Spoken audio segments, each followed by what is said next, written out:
Kita kerjakan nomor 8 ya.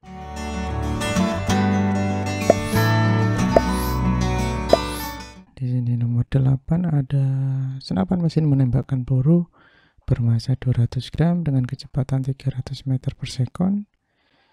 Seseorang yang memegang senapan dapat mengerahkan gaya rata-rata 250 Newton untuk menahan dorongan senapan.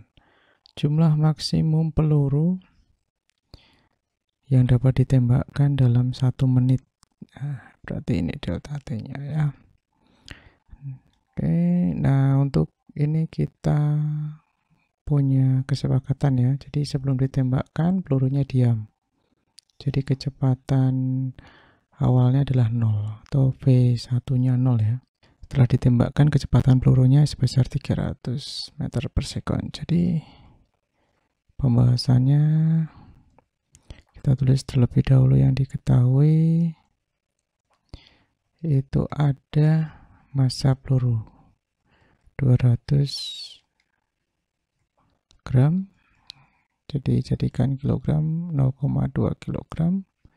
Kemudian massanya karena dalam kondisi diam ya 0 meter per sekon. Kemudian V2 nya setelah ditembakkan 300 meter per sekon. Kemudian untuk gayanya di situ adalah gaya rata-rata 250 Newton dan delta T-nya itu selama 1 menit atau 60 second. Yang ditanya adalah N ya, jumlah pelurunya. Oke, kita jawab. Jadi impuls yang dihasilkan untuk menahan N butir peluru adalah, jadi impulsnya sama dengan delta P ya, perubahan momentumnya. Nah, karena N ada jumlah N peluru, maka kita kalikan dengan N.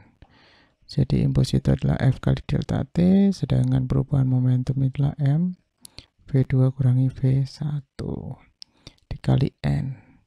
F itu 250 tadi, ini 60 second, M-nya 0,2, kemudian V2-nya 300, ini V1-nya 0. Kemudian dikali N. Jadi 250 kali 60 sama dengan 0,2 kali 300 dikali N. 250 kali 60 sama dengan 60 kali N. Nah, kita bisa eliminasi ini. Berarti N-nya 250 sama dengan N. Jadi N sama dengan 250 butir peluru. Jadi jawabannya adalah yang B. Kita lanjut nomor 9. Di nomor 9 ini ada seorang meloncat dari perahu dengan perahu yang diam ya, dengan kecepatan 10 meter per sekon ke arah utara. Jika massa perahu dan massa orang masing-masing 100 kg dan 50 kg, besar arah kecepatan perahu.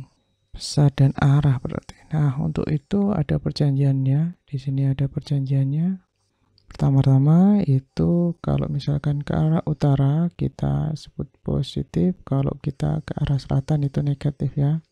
Kemudian untuk kecepatan kedua antara perahu dan orang itu adalah 0 meter per second. Jadi karena diam.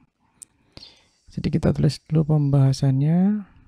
Yang diketahui ada V orang ya, kecepatan awal orang dan kecepatan awal perahu atau mula-mula itu diam. Kemudian kecepatan orangnya sesaat. Jadi kecepatan sesaat orangnya atau kecepatan meloncatnya 10 meter per sekon ke arah utara. Jika massa perahu dan massa orang masing-masing, massa perahu ya 100 kg dan massa orang itu 50 kg. Yang ditanya besar dan arah dari V aksen perahu. Kita jawab, kita pakai hukum kekekalan momentum. Jadi massa orang kali kecepatan orang sebelum meloncat kali massa perahu kali kecepatan awal perahu sama dengan massa orang dikali kecepatan orang meloncat ditambah massa perahu dikali dengan kecepatan perahu sesaat. Di sini massa orang tadi berapa? 50 ya. V orangnya 0. Kemudian plus massa perahu 100 kali V perahu awalnya karena dia 0. Ini 50, V sesaat orang meloncatnya adalah 10 plus 100 kali V aksen perahu. Jadi ini 0, 500 plus 100 V aksen perahu. Kemudian minus 100 V aksen perahu sama dengan 500 ya. Maka V aksen perahu sama dengan 500 per min 100 sama dengan min 5 meter per sekon. Nah, di sini berarti kecepatan perahu sesaat orang tersebut melompat adalah 5 meter per second ya, berlawanan dengan arah lompatan orang, yaitu ke selatan ya, 5 meter per second ke arah selatan yang